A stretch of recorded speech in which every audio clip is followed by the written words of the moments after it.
Oh, hi there. I'm going to talk to you today about the Chinese military capability part 2, as I promised I would in my first video on the subject.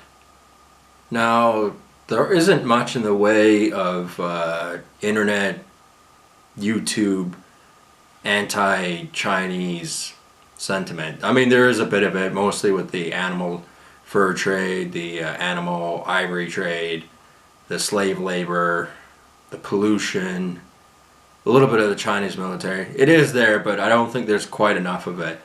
There is one YouTube personality called Chris Chappell who does discuss this in kind of a goofy manner. I don't think he's serious enough, but he can be quite funny and he is tackling serious subjects. So he's worth watching. I find him quite amusing, but I do wish he would have a bit more of a serious tone. But anyway, from what I gather on the country of China is that it's a place that you don't really want to visit. I know someone from work who recently spent some time in China and the food is terrible. Some of the people are nice, some of them are, untrustworthy like everywhere, because you'll get a lot of translators who will try to guide you throughout the country, and they might lead you down a wrong path. So if you are to visit that country, you gotta know what you're doing, because they assume you're looking for prostitution or gambling or whatever, and that might not necessarily what you want to do. I mean, you might want to visit the Great Wall of China. I myself am not interested. I would never go to that country. As far as I'm concerned, there's enough Chinese culture in my country, so why would I want to go somewhere else to see it?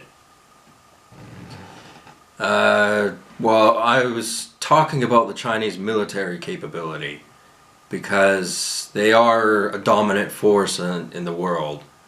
They're not what they want to be. The United States still holds the #1 spot. And when I say United States, I mean all of its allies too. Australia, South Africa, Europe, Canada, of course, to a lesser extent Mexico, and a few other countries here and there. I guess Saudi Arabia. Right now, the U.S. is in the middle of conquering the Middle East. They're in Iraq right now, and Afghanistan, and they're pestering Iran because America needs its natural resources, primarily oil, to compete with the growing Chinese economy and to remain the dominant force. Everyone's been saying for years and years and years that America's going in a downward spiral, and there's so many videos that are really anti-American. That's why I said there wasn't enough content out there discussing the wrongdoings and the wrongs of the country of China. But you go on the internet and you can't avoid anti-American sentiment. Give it race relations between the blacks and the whites, the economy, the military being where it shouldn't be, and a whole pile of other things. They think that we're all stupid. The whole world does, but especially China. They think they're smart because they can stick their nose on a book and recite everything accurately, and that makes them smarter than us. But it really doesn't. And it's a good thing to know, and it's part of intelligence, being able to read something and understand it perfectly well.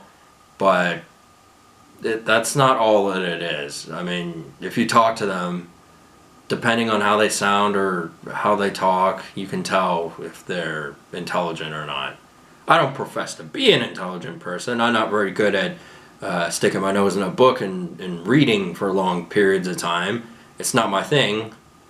But anyway, I talked about, because again, this video is about the Chinese military capability. I talked about the possibility of them creating a virus, a disease, that they implant into a host victim, and that host victim may have it for 6 months or a year or whatever, and not even know that they have it, travel from China to North America, and then, like an incubator, the disease pops out and it becomes an epidemic.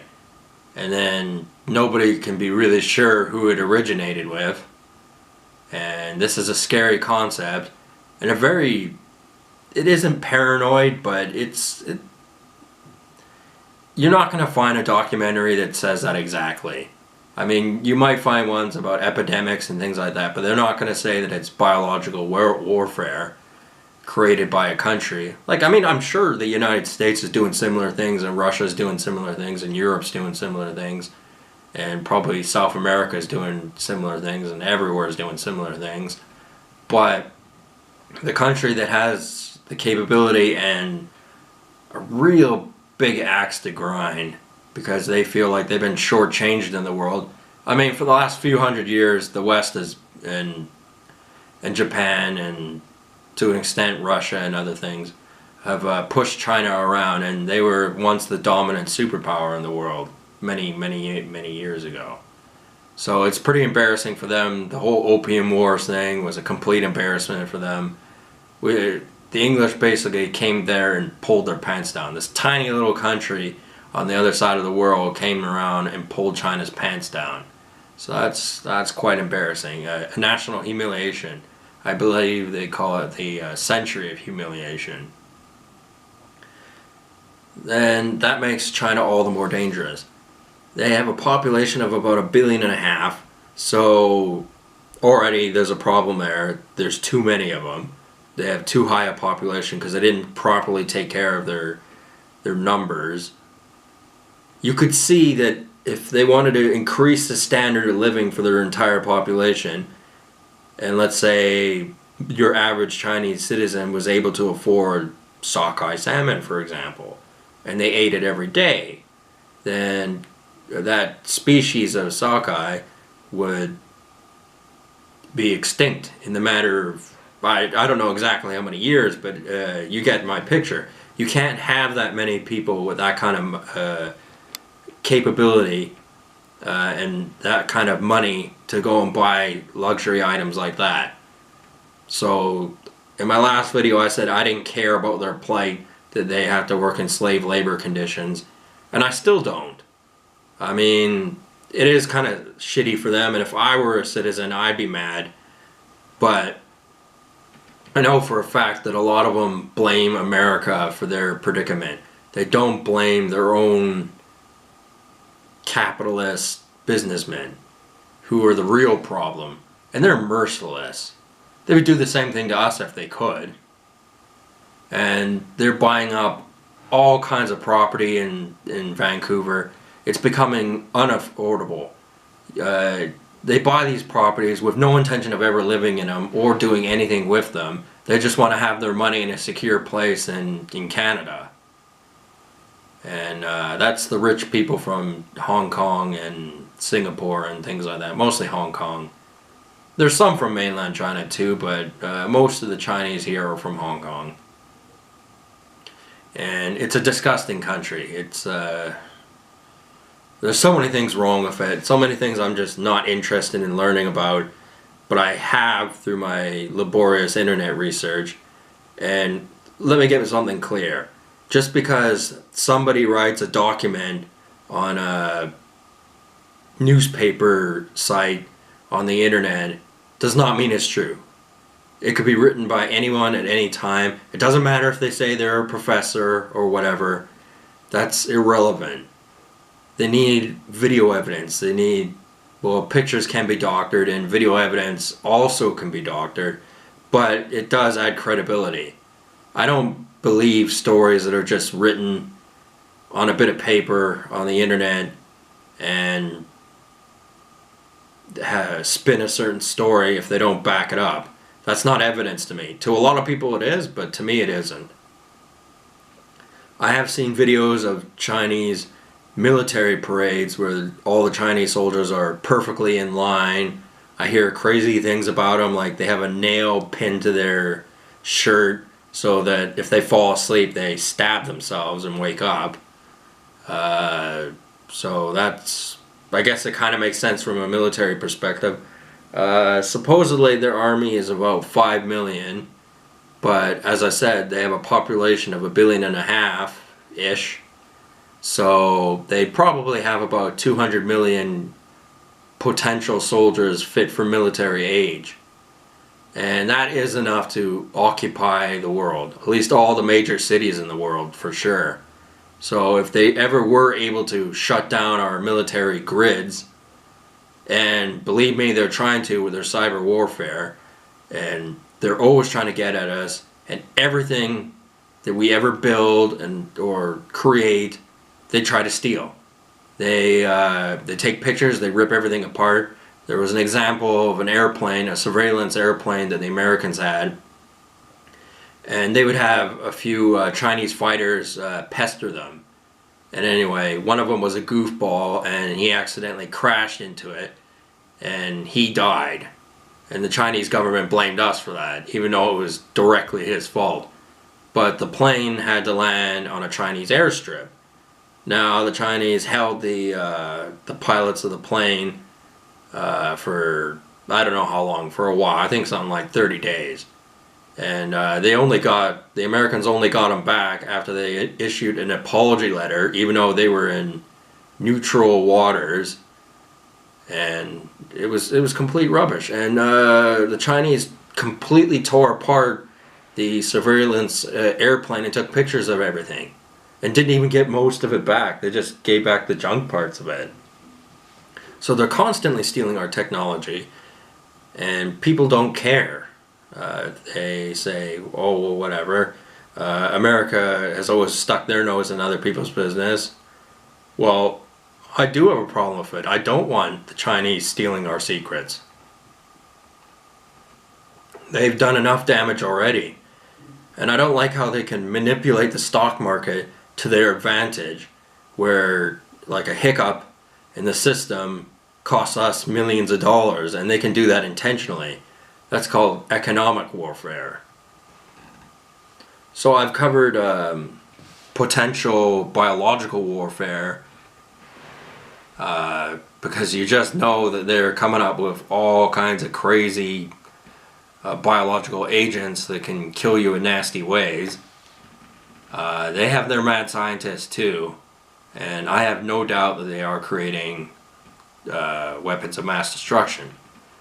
Now, when that term gets used, it's most often referring to someone from the Middle East, possibly from ISIS, creating a bomb to take out an SUV, or possibly bomb a restaurant where some people are, or something like that. Now that is a pain, and it's definitely unacceptable. But on the massive scale that China can cause damage with their biological weapons and their weapons of mass destruction, it is a lot more serious. And people have to realize this, that they're not a country to be trusted. They're not our friends. Currently, they say that we're not enemies, that we're economic partners. But that's not true. There are enemies in wait. And we're in such a situation that we have nothing, we can't do anything but watch them for the rest of forever until something happens. We can't ever take our eyes off them, because if we do, that's when they'll pounce on us. And they're just waiting for their opportunity, biding their time, and they seriously believe that they will be the next superpower. This is supposed to be their century. It's not. It's not been all it's all cracked up to be for them. That was just a bit of propaganda against us from our own government, making us believe that. I remember being in high school and having white kids come up to me and go, ooh, China's going to be the next superpower, and them thinking it was a good thing, and I was going, no, that wouldn't be a good thing.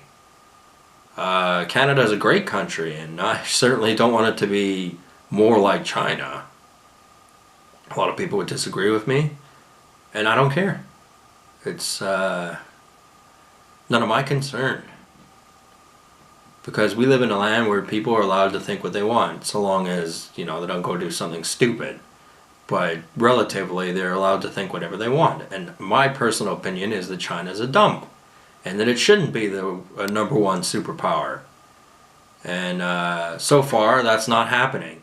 You don't see their army actually going out and doing it much. Occasionally, they'll start barking about the South China Sea, but that's not really going their way. It's kind of a stalemate, really. They occasionally come out with a new problem or something like that, like those disputed islands near Japan, which don't have much value to them, except for a little bit of fishing grounds.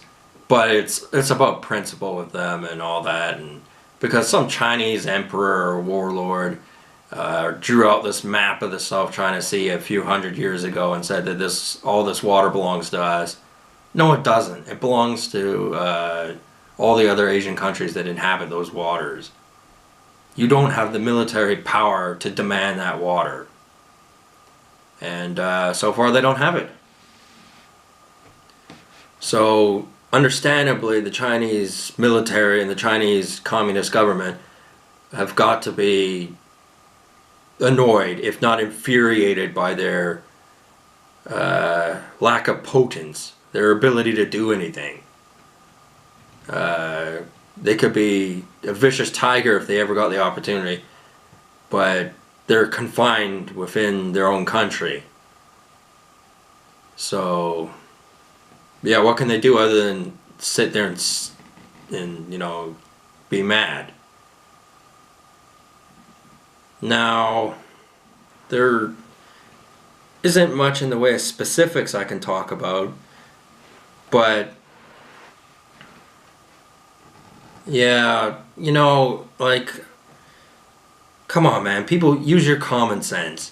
If you watch things on TV, or you watch things on the internet, or you read the newspaper, and a certain pitch is being put forward to you, don't you see something wrong with that, or not understand why they would be saying that, or I don't get it. And to me, China's the obvious bad guy. I mean, America does bad things, yes, but it's more within reason. There's always a reason for why they do things. It doesn't seem like it because the propaganda will have you believing whatever they want you to. They want you to believe 9/11 was an inside job. They want you to believe this and that. And they come up with these dogmatic, ironclad reasons for why things are certain the way. And they're not necessarily true. Just because you get enough people saying it doesn't make it true. It's the old adage, if enough people say it long enough, loud enough, it becomes the truth. And I don't necessarily agree with that. I go with my instincts. And with the fact that the Chinese have a massive gambling problem. They're all smokers. Their factories contribute so much pollution to their world, making everything plastic. Basically everything that's made of plastic comes from China today, and you can find that everywhere. We're in a position where we're forced to buy this junk for them. As I said in my previous video, even my camera is made in China. Well, especially cameras are made in China. And it was originally a Western idea, and they've since stolen the ability to make that from us. And they're just too big a body of potential problems. And they're suspicious in nature, and they're dirty businessmen. Now some people will say, oh, well, why don't you back up your claims? Why don't you do this? Why don't you do that? I'm not going to do that. I'm not going to cite sources and things like that. You go on the internet, you make the decision yourself. And if you don't agree with me, you don't agree with me, but I'm going to add my piece of video content onto the internet saying that I do not like China, I do not trust them, and I don't think anybody else should. And even if I were Chinese, I still wouldn't like the Chinese government or China as a country. Now, saying that, I don't believe that I'm a racist. I'm just standing up for the white people's rights. And my concerns over the ability that China has of potentially destroying us, because there certainly are a lot of Chinese out there that would like to do that. And as Russell Peters said, white people will never be as racist as Asians in one of his comedy sketches. So that's probably true. Because they squabble over everything. Now, I guess I'll cut this video a little short. I will probably make a part 3 in the not too distant future. Just recap on the subject. Anyway, good day.